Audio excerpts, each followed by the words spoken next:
जी अस्सलाम वालेकुम। उम्मीद है कि आप सब लोग खैरियत से होंगे। साइफर के मामले पे इमरान खान साहब के खिलाफ ऑफिशियल सीक्रेट एक्ट के कानून के तहत मुकदमा चल सकता है, ये हुकूमती शख्सियात का कहना है। जब ये साइफर का मामला सामने आया था उस जमाने में खान साहब ने कुछ सहाफियों को प्राइम मिनिस्टर हाउस में, जी हाँ जी, पीएम हाउस में बुलाया था साइफर दिखाने के लिए। उससे पहले वो एक जलसे में उसको लहरा चुके थे। जिन सहाफियों को बुलाया गया था उनमें मैं भी शामिल था, 7-8 सहाफी थे। हमें बताया गया कि 2 बजे वजीर आजम साहब आपको साइफर दिखाएंगे, साइफर के मामले पे ब्रीफिंग होगी। हम 2 बजे वहां पहुंच गए, लेकिन वो तकरीबन 4:30-1 बजे के करीब प्राइम मिनिस्टर साहब हमें मिले और हमें ये बताया गया कि ये जो साइफर का है ये सहाफियों को नहीं दिखाया जा सकता। जी हाँ जी, इसके ऊपर हम आपको ब्रीफिंग दे देंगे लेकिन हम आपको नहीं दिखा सकते क्योंकि ऑफिशियल सीक्रेट एक्ट जो है वो इसकी इजाजत नहीं देता। इसको हमने डी क्लासिफाई कर दिया है। काबीना के जो मेंबरान हैं, जो वुज़रा हैं, वो तो इसको देख सकते हैं, लेकिन जो आप लोग हैं, जो आम शहरी हैं, जो सहाफ़ी हैं, वो इसको नहीं देख सकते। फिर वहां पे हमें ब्रीफिंग दी गई और असद उमर साहब ने वो जो साइफर था, मुझे अभी तक याद है, उन्होंने वो मुबैना साइफर अपनी एक फाइल उठाई हुई थी और वो फाइल उनके हाथ में थी और उस फाइल के अंदर उन्होंने बताया कि जनाब वो साइफर है और उसके ऊपर ऑफिशियल सीक्रेट, जनाब वो जो कुछ भी लिखा होता है ऑफिशियल लैंग्वेज, और इस तरह उन्होंने पकड़ी हुई थी वो फाइल। और मैं असद उमर साहब के जो है लेफ्ट हैंड साइड पे बैठा हुआ था, सामने इमरान खान साहब बैठे हुए थे, उधर फरक हबीब साहब भी थे, उसके अलावा दीगर सहाफ़ी भी थे। वहां पे मोहम्मद मालिक साहब थे, काशिफ अब्बासी साहब थे, डॉक्टर मोहित पिरजादा थे, इमरान रियाज खान साहब थे, अरशद शरीफ साहब थे, फरिया अदरीस साहिबा थी, 1-2 और भी सहाफ़ी थे। अगर किसी का नाम शायद मेरे जहन में अभी ना आ रहा हो तो उसके लिए माजरत। पर कहने का मकसद ये है कि असद उमर साहब ने वो फाइल इस तरह पकड़ी हुई थी, इस तरह उन्होंने वो कहा कि जी ये वो साइफर है लेकिन हम आपको नहीं दिखा सकते। क्यों नहीं दिखा सकते उसकी वजह मैंने आपको बता दी। उसके ऊपर हमें ब्रीफिंग दी गई कि साइफर में मुख्तलिफ चीज़ें इस तरह की कही गई हैं। हाँ, वहाँ पे बाबर अवान साहब भी बैठे हुए थे और इस तरह की बातें हैं साइफर के अंदर लिखी हुई हैं और उसके ऊपर हम आपको ब्रीफिंग दे रहे हैं। हम आपको ये नहीं दिखा सकते क्योंकि अदरवाइज ये ऑफिशियल सीक्रेट एक्ट की खिलाफ वर्जी होगी। तो उधर वो ब्रीफिंग वगैरह दी गई और अब ये हुकूमत कह रही है कि जनाब वो साइफर की कोई कॉपी मिसिंग हो गई है और ऑफिशियल सीक्रेट एक्ट की खिलाफ वर्जी है। लेकिन दिलचस्प बात यह है कि कुछ सहाफ़ी ये दावे करते रहे कि जनाब हमने तो साइफर देख लिया है और साइफर, किसी ने कहा साइफर की एक कॉपी तो मेरे पास भी मौजूद है। अब उनको वो साइफर किसने दिया, कहाँ से दिया, अब क्या ये जब तहकीकात होंगी उन सहाफ़ियों से भी पूछा जाएगा कि जनाब ये तो ऑफिशियल सीक्रेट एक्ट की खिलाफ वर्जी, आपके पास ये कॉपी कहाँ से आ गई। इसलिए कि हुकूमत कह रही है कि कोई कॉपी इमरान खान साहब साथ ले गए। अब लेके वो कहाँ गए हैं, उन्होंने कहाँ पे रखा, ये तहकीकात होंगी तो चीज़ें खुलेंगी, चीज़ें सामने आएंगी। और उसके साथ साथ जो आज़म खान साहब की कन्फेशनल स्टेटमेंट है या 164 का बयान है या 161 का बयान है, वो जो भी है, इसलिए कि उस हवाले से मुख्तलिफ चीज़ें गर्दिश कर रही हैं। उसके ऊपर भी कहा जा रहा है कि जो इसाक डार साहब ने इसी तरह का एक बयान दिया था, उसमें जो काजी फायज ईसा साहब ने फैसला लिखा हुदैबिया पेपर मिल्स का, उसमें उन्होंने कहा था कि इसमें ज़रूरी है कि जिस बंदे के खिलाफ या जिस अक्यूज्ड के खिलाफ वो बयान दिया जा रहा है उसको भी मौका दिया जाए कि वो वहां पे मौजूद हो और वो उसके ऊपर कोई जरा वगैरह भी कर सके। ये फैसले के अंदर जो काजी फायज ईसा साहब ने फैसला लिखा था उसके अंदर ये लिखा हुआ है। इसकी कॉपी सुप्रीम कोर्ट की जो वेबसाइट है वहां पे भी मौजूद है। उसमें यही कहा गया है कि अक्यूज्ड को भी मौका दिया जाना चाहिए। अच्छा, अगर ये हुदैबिया पेपर मिल्स का जो फैसला है इसको पढ़ें, इसमें एक और भी बड़ी इंटरेस्टिंग चीज़ है, इसलिए कि आजकल फौजी अदालतों के हवाले से मामला चल रहे हैं और उसके ऊपर भी आपको पता है सुप्रीम कोर्ट में हियरिंग हो रही है। लेकिन काजी फायज ईसा साहब जो है वो उसका हिस्सा नहीं है, ऑल्दो कि वो उस बेंच का हिस्सा थे, लेकिन उन्होंने अपने आप को उससे अलहदा कर लिया। उन्होंने कहा कि मैं इस बेंच का हिस्सा नहीं बन सकता, अपने रीजंस भी उन्होंने रिकॉर्ड करवा दिए। लेकिन ये जो हुदैबिया पेपर मिल्स का भी फैसला है, इसके अंदर भी काजी फायज ईसा साहब ने अपने जो जजमेंट में एक एतराज उठाया। उसका पैरा नंबर 27 में वो लिखते हैं कि जो ये मामलात हैं, जो ये चल रहा था, सारा मुकदमा चल रहा था, उसमें एक और चीज जो इंतहाई परेशान कुन थी वो ये थी कि अकाउंटेबिलिटी कोर्ट जो था, वो जो नैब की अदालत थी, वो अटक किले के अंदर बनाई गई थी और वो जो अटक किला है वहां की सिक्योरिटी जो है वो फौज के पास थी, वो फौज के जेरे कंट्रोल था। तो ये बड़ा इशू है, इसलिए कि वहां पे आम शख्स को एक्सेस हासिल नहीं था। ऑल्दो कि वो जो अदालत थी उसमें सिविलियन जज बैठा था, वहां पे सिविलियन वकला पेश हो रहे थे, वो मियाँ साहब के अपने वकला पेश हो सकते थे, जो दीगर पार्टीज थे उनके वकला पेश हो सकते थे, तो वो फौजी अदालत नहीं थी। लेकिन काजी फायज ईसा साहब ने ये एतराज उठाया उस फैसले के अंदर कि क्योंकि ये अटक किले के अंदर अदालत बनी हुई थी जिसकी सिक्योरिटी फौज के पास थी, तो ये बड़ा एक परेशान कुन सूरत हाल है। और उसमें उन्होंने किसी केस का हवाला भी दिया कि जनाब जब जस्टिस होना चाहिए तो ओपन कोर्ट होनी चाहिए, सबको नजर आना चाहिए।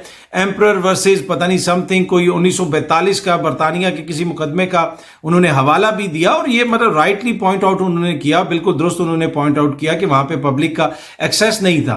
लेकिन उसके ऊपर हमें इतना इतराज है कि वहां पे पब्लिक का एक्सेस नहीं था क्योंकि वहां पे सिक्योरिटी फौज के पास थी। तो अब ये जो मामलात फौजी अदालत में जाएंगे, इस जैसे अहम मुकदमे में उन्होंने अपने आप को अलहदा कर दिया। अगर वो इस मुकदमे में बेंच का हिस्सा रहते तो यकीनन अवाम को सुनने का मौका मिलता कि इस मुकदमे में उनका क्या मौकिफ है। पर एनीवे, मैंने सोचा कि ये मैं जजमेंट वो पढ़ रहा था तो मेरे सामने आई ये चीज, तो मैंने सोचा आपके साथ भी शेयर की जाए। अच्छा, अक्सर आपने ये देखा होगा कि आलमी मीडिया के अंदर पाकिस्तान के जौहरी प्रोग्राम के हवाले से मुख्तलिफ किस्म की बातें की जाती हैं, अफवाहें फैलाई जाती हैं, और भारत भी इसमें अपना हिस्सा डालता है। लेकिन अब एक जो आलमी इदारे की रिपोर्ट सामने आई है, जो ये जौहरी मवाद होता है, जो प्रोग्राम होता है, उसके तहफ़्फ़ुज़ के हवाले से वो बनाते हैं, रिपोर्ट्स बताते हैं कि किसका प्रोग्राम कितना सिक्योर है। उसमें पाकिस्तान की जो रैंकिंग है वो पहले से बेहतर हुई है, और पाकिस्तान के जो मामलात हैं इसमें सिक्योरिटी के हवाले से, इनके तहफ़्फ़ुज़ के हवाले से, चीज़ों को हैंडल करने के हवाले से वो भारत से बेहतर हैं। जी हाँ जी, पाकिस्तान भारत से ऊपर है। भारत में तो आए रोज हम इस तरह की खबरें भी सुनते हैं कि जनाब वो फलाना मवाद वहां पकड़ा गया, कोई स्मगल करने की कोशिश हो रही थी। लेकिन इस किस्म की खबरें पाकिस्तान के खिलाफ आलमी सतह पे चलाई जाती हैं, इस किस्म की मुहिम चलाई जाती है, इस तरह की बातें की जाती हैं। लेकिन हकायक ये हैं कि पाकिस्तान का जो जौहरी प्रोग्राम है वो महफूज हाथों में है, वो बिल्कुल सिक्योर है, वो बिल्कुल पुरअमन मामलात के लिए है। पाकिस्तान के किसी के खिलाफ कोई जारियाना अज़ाइम नहीं है, हमने किसी के खिलाफ कुछ नहीं करना, हमने अपनी हिफाजत के लिए बनाया हुआ है। और जिन लोगों के पास है, जो पाकिस्तान की अफवाज हैं, पाकिस्तान की सिक्योरिटी इदारे हैं, उन्होंने एक ऐसा फूल प्रूफ निज़ाम बनाया हुआ है कि जिसमें किसी किस्म का कोई मसला नहीं है। लेकिन इस हवाले से जो लोग मनफी खबरें फैलाते हैं आलमी सतह के ऊपर, मेरे ख्याल में उनके लिए ये बड़ी इंपॉर्टेंट पेशरफ्त है, उनको पढ़ने की ज़रूरत है और देखने की ज़रूरत है कि वो भारत जो पाकिस्तान की तरफ उंगलियां उठाता है, पाकिस्तान का जो ये प्रोग्राम है ये उनसे ज़्यादा महफूज है। और सिर्फ इसमें मुख्तलिफ चीज़ें होती हैं, ये मुख्तलिफ सतह के ऊपर जो उसकी सिक्योरिटी है, चीज़ों को हैंडल किस तरह करना है, बहुत सारी डिटेल्स होती हैं। तो वो सारी जो रिपोर्ट आई है वो रिपोर्ट मैंने देखी भी है, और ये जो रिपोर्ट है ये NTI न्यूक्लियर सिक्योरिटी इंडेक्स ने शाया की है, और इसमें तमाम तर तफसीलात हैं जिसको देख के बिल्कुल वाज़ेह होता है, बिल्कुल पता चलता है कि पाकिस्तान का प्रोग्राम बिल्कुल महफूज है। हाँ, अगर कहीं पे कंसर्न्स हैं तो भारत के हवाले से हो सकते हैं, और पाकिस्तान की जो मामलात हैं वो भारत से बहुत बेहतर हैं। अच्छा, अगली चीज़ जो आपसे शेयर करती है, यहाँ पे जहाँ पे पाकिस्तान बड़ा अच्छा परफॉर्म कर रहा है और पाकिस्तान का जो है वो हमें देख के खुशी हुई कि उसका जो रैंकिंग थी, इसमें जो सेफ्टी की रैंकिंग है उसमें भी इजाफा हुआ है, पाकिस्तान की रैंकिंग में बेहतरी आई है। लेकिन दूसरी तरफ जो इस वक्त मुल्क के अंदर सियासी हालात हैं, जो मौशी हालात हैं, और जो पाकिस्तान में एक तरह से पॉलिटिकल टर्मोइल है, उसका नतीजा ये निकला है कि जो पाकिस्तान का पासपोर्ट है वो दुनिया का चौथा बदतरीन, जी हाँ जी, 4th वर्स्ट पासपोर्ट है दुनिया का। पाकिस्तान से नीचे सिर्फ अफगानिस्तान, इराक और शाम हैं, और बाकी जितने भी ममालिक हैं उसमें सारे अफ्रीकी ममालिक हैं, दीगर ममालिक हैं, वो सब पाकिस्तान से ऊपर हैं। तो इस नहज पे पहुंचा दिया है जनाब पाकिस्तान को। 75 सालों के अंदर हम लोगों ने, हम सबको सोचने की जरूरत है, सब ने अपना अपना हिस्सा डाला है, लेकिन गुज़िश्ता 1 साल के अंदर जो हिस्सा डाला गया है उसकी भी कोई नज़ीर नहीं मिलती। जो इकॉनमी जिस सिचुएशन पे पहुंची है, लोग जो मुल्क छोड़ के जा रहे हैं, 4 लाख हाईली क्वालिफाइड बंदा छोड़ के चला गया है, लोग यूनान के समंदरों में जो है वो मारे जा रहे हैं, पाकिस्तान को छोड़ के भाग रहे हैं। तो ये सारी चीजें हमें देखने की जरूरत है तमाम सियासी जमातों को, चाहे वो अपोजिशन में हो चाहे वो हुकूमत में हो, कि इसमें कैसे बेहतरी लाई जा सकती है। हाँ, सियासी गिमिक्स हम करते रहते हैं, पॉलिटिकल पॉइंट स्कोरिंग हम करते रहते हैं। अभी जनाब आज भी खबर आई है कि कितने 100 अरब के मेगा प्रोजेक्ट्स की मंजूरी दे दी गई है। भाई मांग के तो हम खा रहे हैं, कौन से मेगा प्रोजेक्ट्स, आप कहां से ये पैसा लाएंगे?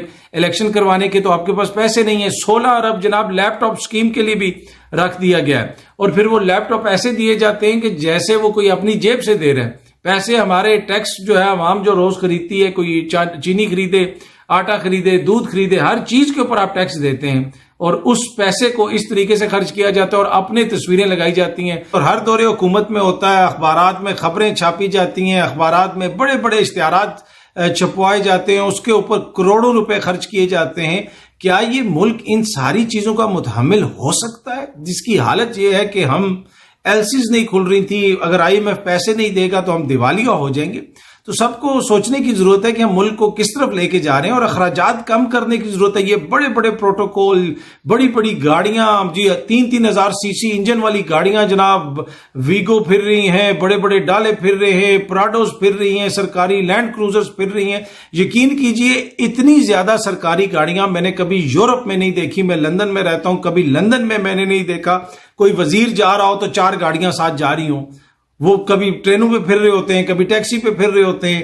ٹھیک ہے، سیکیورٹی کے مسائل ہیں، ہمیں پتہ ہے، وہ ٹھیک ہے، وہ آپ ضرور سیکیورٹی کو دیکھیں، لیکن اتنے لمبے لمبے پروٹوکول۔ وزیر اعظم آزاد کشمیر کو میں نے ایک دفعہ دیکھا، میں حیران رہ گیا، اتنا تو برطانیہ کی جو کوئین تھیں ان کا پروٹوکول نہیں، شہزادہ چارلس جو اب کنگ بن گئے ہیں ان کا اتنا پروٹوکول نہیں ہوتا جتنا آزاد کشمیر کے وزیر اعظم کا میں نے ایک دفعہ دیکھا کہ پروٹوکول کی گاڑیاں ہی گاڑیاں جا رہی ہیں۔ وہ سارا پیسہ عوام کے ٹیکسز سے، وہ عوامی پیسہ ہے۔